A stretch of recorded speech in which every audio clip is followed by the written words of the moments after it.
अस्सलाम वालेकुम।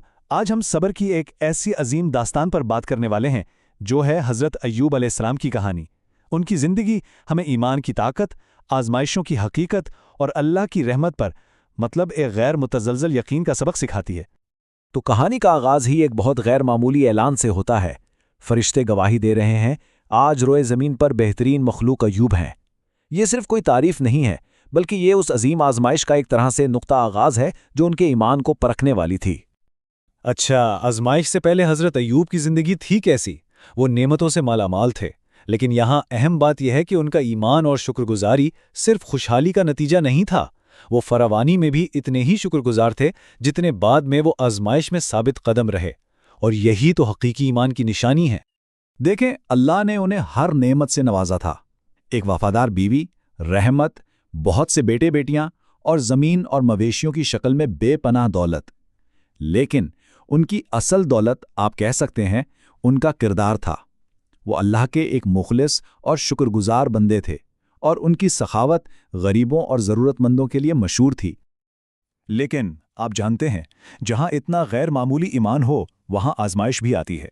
तो हुआ ये कि हज़रत अय्यूब की ये कामिल ज़िंदगी और ये गैर मुतज़लज़िल अक़ीदा, इसने इब्लीस यानी शैतान की तवज्जो अपनी तरफ खींच ली, और शैतान ने उनके खुलूस को चैलेंज करने का फैसला कर लिया, ये दावा करते हुए कि उनकी इबादत तो सिर्फ खुदगर्जी पर मबनी है।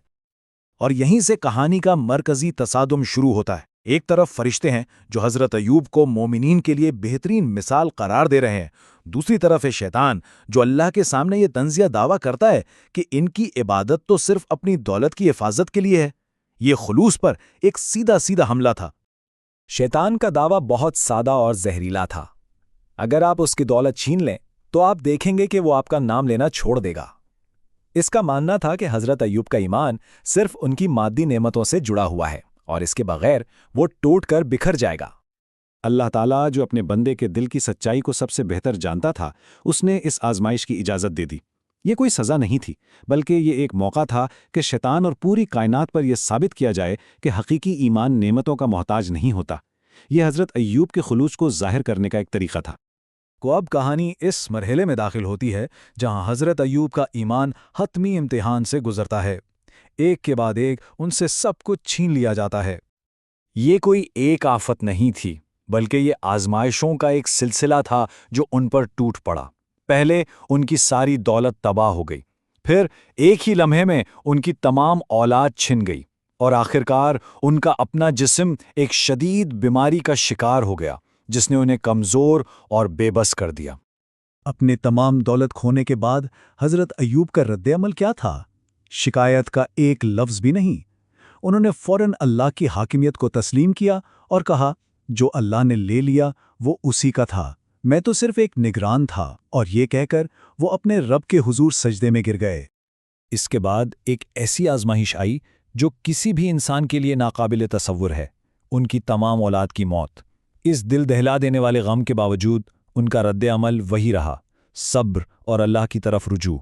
उन्होंने मायूसी को अपने करीब तक नहीं आने दिया, बल्कि इबादत में सुकून तलाश किया और अपने ईमान पर कायम रहे।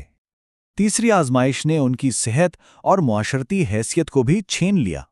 वो एक तकलीफ देह बीमारी में मुब्तला हो गए, और जिन्हें वो दोस्त और रिश्तेदार समझते थे उन्होंने उन्हें छोड़ दिया।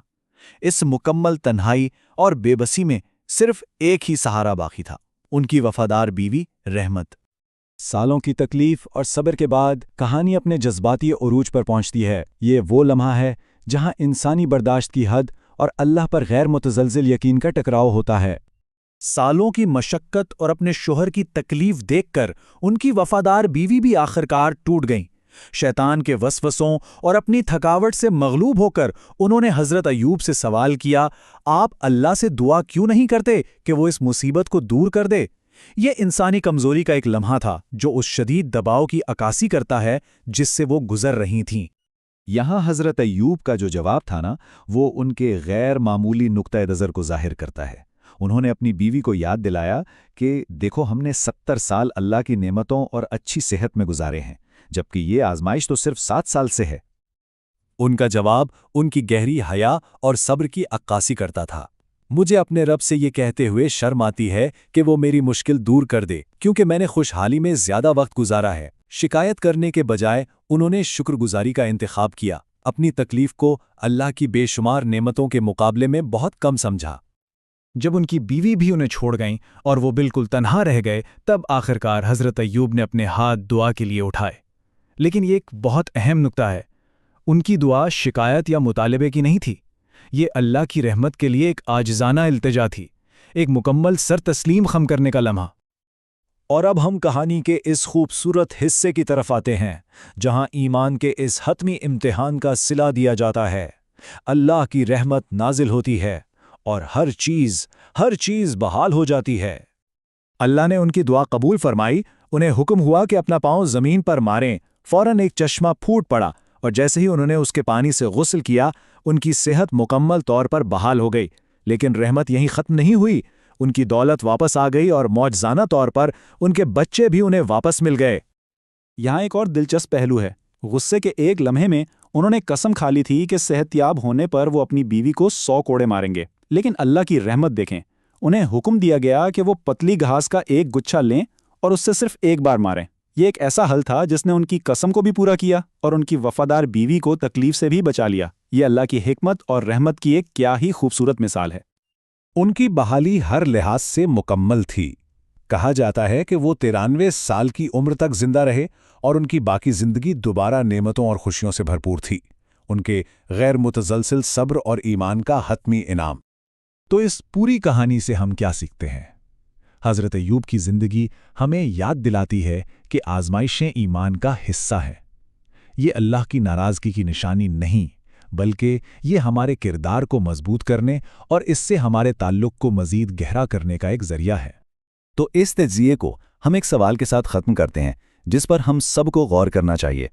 मुश्किलात के सामने हकीकी सब्र कैसा लगता है? हज़रत अय्यूब की कहानियां में सिखाती है कि सब्र सिर्फ बर्दाश्त करने का नाम नहीं, बल्कि ये शुक्रगुजारी, हया और अल्लाह की रहमत पर गैर मुतज़लज़िल यकीन से पैदा होता है।